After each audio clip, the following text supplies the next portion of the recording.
Hi all. నిన్న అంటే 19 November men's day. ఈ విషయం చాలా మందికి తెలీదు. వాళ్ళలో నేను కూడా ఒకడిని.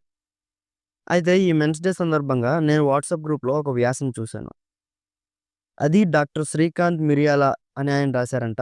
ఒకసారి అది చదువుతాను వినండి. వాడు, వాడు పుడతాడు.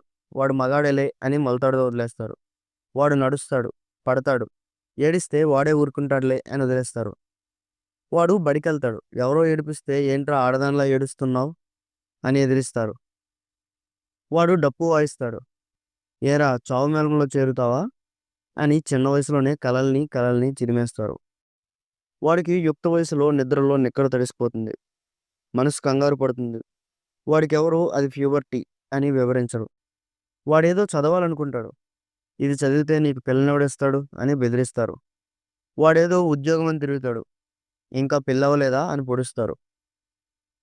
వాడేదో పెళ్ళానికి సాయం చేస్తాడు. ఆడోడురా అని వెక్కిరిస్తారు. వాడి పెళ్ళాం పురిటి నొప్పుల్లా పిల్లల కోసం వాడి గుండె బరువు కనపడదు. కనపడింది లేనట్లే. వాడికేదో జన్యువుల వలన జుట్టు ఊడిపోతుంది. అదేదో శాపం అన్నట్లు వాడిని అదోలా చూస్తారు. వాడెప్పుడూ పాపం వాడిది కొలుచుకొని, పోల్చుకొని మదన పడిపోతుంటాడు.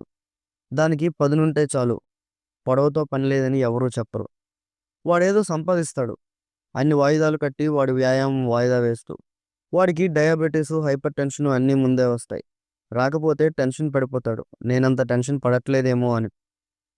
వాడి పిల్లలు హాస్టల్‌కి పోతేనో, విదేశాలు పోతేనో, ఒంటరిగా స్నానం చేసేటప్పుడు వాళ్ళ పేర్లు నోరారా పలుకుతాడు. వాడికెవరు డబ్బుల కోసం తప్పితే జాబులు రాయరు మరి. వాడి అమ్మానాన్నల్ని మలి వయసులో ఎత్తి దించుతాడు. అది వాడి బాధ్యత అంటారు. వాడేదో అలసట లేని యంత్రమైనట్లు. వాడికేవో మనసులో మాటలుంటాయి. వాటికి ముసిగేసి కప్పేస్తాడు. పైకెప్పుడూ ముసిముసిగా నవ్వుతుంటాడు. వాడి బాధ లోకం చూడదు. వాడు చెప్పడు. ఇక చూడనిది, చెప్పనిది లేనిది అది. లేనట్టే కదా! సో, అందరికీ happy men's day. Sorry for late wishes.